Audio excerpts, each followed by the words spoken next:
Hai teman-teman, hari ini kelompok 1E akan menjelaskan materi mengenai TBC atau biasa dikenal dengan tuberkulosis. Sebelumnya, teman-teman sudah tahu belum apa itu TBC? Jika belum, mari kita mengenal TBC lebih dalam. Simak penjelasan berikut.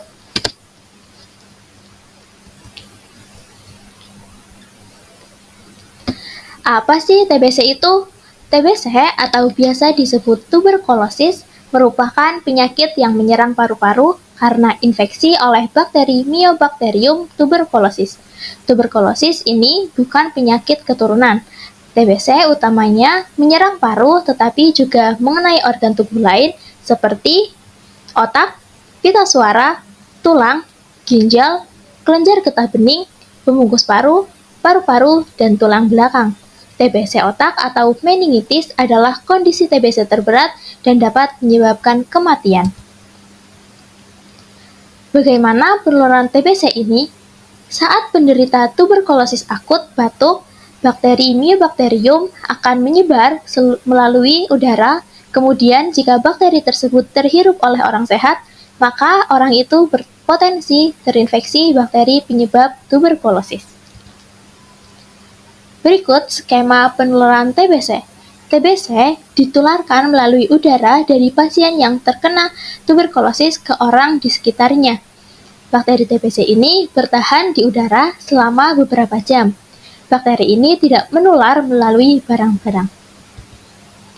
Untuk gejala TBC, ada gejala utama, yaitu batuk terus-menerus, berdahak, maupun tidak berdahak.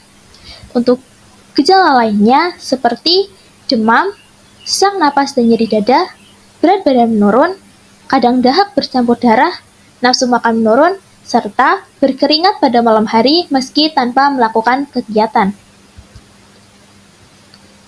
Siapa sih yang paling beresiko terkena tuberkulosis? Orang-orang dengan imunitas atau daya tahan tubuh rendah yang paling berisiko yaitu anak-anak, orang dengan HIV/AIDS, orang lanjut usia, orang dengan diabetes mellitus, perokok aktif, serta orang kontak erat dengan penderita TBC. Apa masalah yang mungkin muncul di penyakit TBC atau komplikasi ini mungkin muncul bila tidak ditangani dengan baik? Yang pertama ada hemoptysis berat atau perdarahan dari saluran nafas bawah. Yang kedua ada penyebaran infeksi ke organ lain seperti otak, tulang sendi, ginjal, dan sebagainya.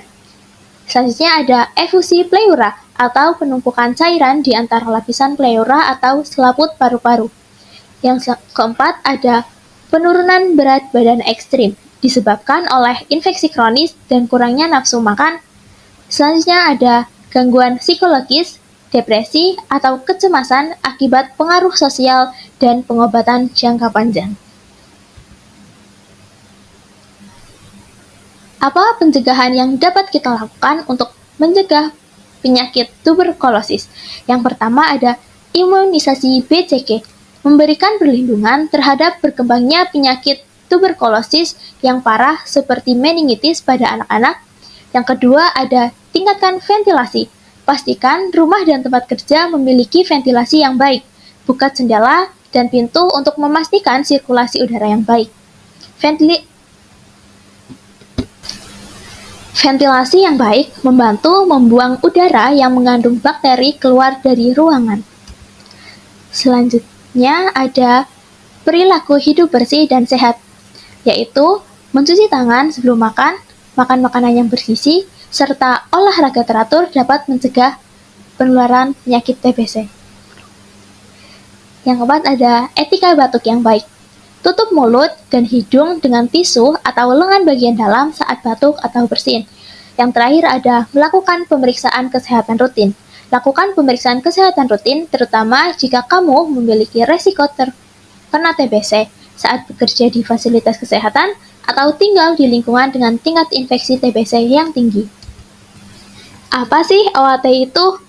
OAT atau obat anti-tuberkulosis merupakan pengobatan utama tuberkulosis dengan menggunakan kombinasi beberapa jenis antibiotik yang dikenal sebagai obat anti-tuberkulosis atau OAT.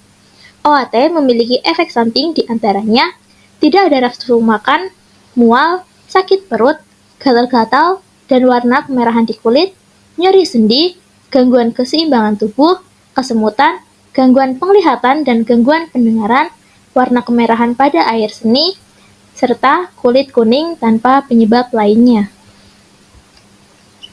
Berikut cara meminum obat anti-tuberkulosis, yaitu ada obat rifampicin, minum saat perut kosong 1 jam sebelum makan atau 2 jam setelah makan. Yang kedua ada obat pyrazinamide, minumlah saat perut kenyang atau setelah makan. Yang ketiga ada obat isoniazid, minum saat perut kosong 1 jam sebelum makan atau 2 jam setelah makan. Yang keempat ada obat etambutol, minumlah saat perut kenyang setelah makan.